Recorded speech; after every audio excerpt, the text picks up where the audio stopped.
for Americans, this is a nightmare scenario because we're looking at the possibility of 1.3 billion Chinese with rapidly rising incomes competing with us for our grain harvest, driving up our food prices. Now, historically, when we were faced with a situation like that, we restricted exports. In the 1970s, when food price inflation threatened to get out of hand, we just limited exports and kept the grain at home and the soybeans to keep prices down. It didn't help the rest of the world, but that's what we did. We can't do that with China because China is now our banker. Every month, when the Treasury Department auctions off securities, the Chinese are there buying. They hold nearly $1 trillion of U.S. securities now. Like it or not, we're going to be sharing our grain harvest with the Chinese. And what's so interesting here is that for Americans going by the super checkout counter watching food prices rise, it's not obvious that it's the melting glaciers on the Tibetan plateau that are responsible. So it's the sort of the analytical challenge of understanding how the economy and the environment are tied together now, and why CO2 levels and ice melting do make a difference. I mean, for Americans who are skeptical about ice melting, I would simply send them to Glacier National Park in the northern Rockies near the Canadian border. This has been a great tourist attraction for generations now. A century ago, there were an estimated 150 glaciers in Glacier National Park. At the end of last year, there were 27 left. In April of this year, the park management announced that two more have disappeared. There are now 25 left. They expect those to be gone by the end of this decade, by 2020.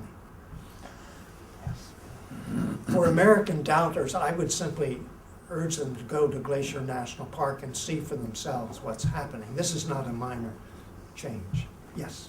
I have two questions actually. Yeah. The first one is, what is sustainable business? And the second is, what is a sustainable business? And the second is, what is your recommendations for companies? How should they act? What was my recommendation for Companies. to companies? Yes. Well, looking at this question broadly, if we look back over the last 2 or 3 decades, the dominant source of growth in the world economy has been the information technology sector, the IT sector, as it's often called. And the unquestioned leader in this was the United States, whether it was personal computers or the internet or what have you. I mean, if you think of the companies in this field today, Microsoft, Google, and so forth, these all started in the U.S. based on technologies that had been developed in the U.S. But the next few decades, I think, and more companies and governments are beginning to think, is going to be dominated by those countries that lead with the new energy technologies, whether it's energy efficiency or whether it's new ways of harnessing solar energy or more efficient wind turbines or tapping geothermal energy technologies and equipment to do that. This is where the future is going to be. This is going to be the growth sector in the world economy for the next few decades. And it's interesting to see the Chinese beginning to grasp this and their response to it. I mean, it is extraordinary. I mean, everyone's still thinking of China building another coal-fired power plant every week. But the big news coming out of China is that they have doubled their wind generating capacity every year for the last 5 years, starting from a very small base. But then in addition to that, they now have a government agency that has created a new wind program called the Wind Base Program. And this program is organizing 7 wind mega complexes the smallest of which will have 10,000 megawatts of generating capacity, the largest over 30,000 megawatts. Altogether, this is more than 130,000 megawatts of generating capacity from these 7 mega complexes. I mean, that's equivalent to 130 coal-fired power plants. Developing these wind mega complexes, which is on top of all the other things they're already doing in wind, is equivalent to building another coal-fired power plant every week for the next 2.5 years. I mean, we've never seen thinking on this scale before in the energy sector. I could talk about the U.S. state of Texas. I could talk about the Desert Tech Initiative here in Europe, the idea of integrating the solar resources of North Africa and the wind resources of Northern Europe into a single regional grid, and the huge potential that exists there.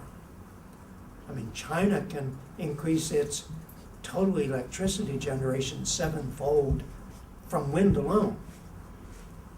Algeria points out that in its desert it has enough harnessable solar energy to power the world economy. It sounds like a mathematical error, but it's not. This point appears in the energy literature when it's noted that the sunlight striking the earth in 1 hour has enough energy to run the world economy for 1 year. So the question is not, do we have the energy resources to move from fossil fuels to renewable sources? We do, in abundance, far more than we can ever imagine using. The challenge is how to develop those resources, how to harness them and get them to where people are.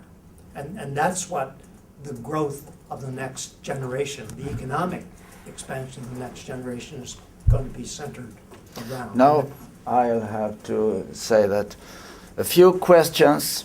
How many do we have for the moment? Because time is running out and I'll be hanged later this day. So. Recommendations to this 1 minute, could you just? Recommendations? Yes.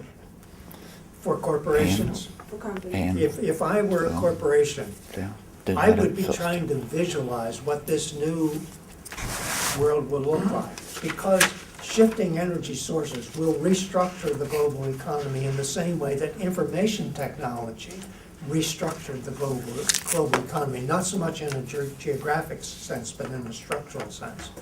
And this new energy economy will lead to both a structural and a geographic restructuring of the energy economy. And so in whatever one's business is, if you can see these changes coming, you can take advantage of them and incorporate them into your development strategy.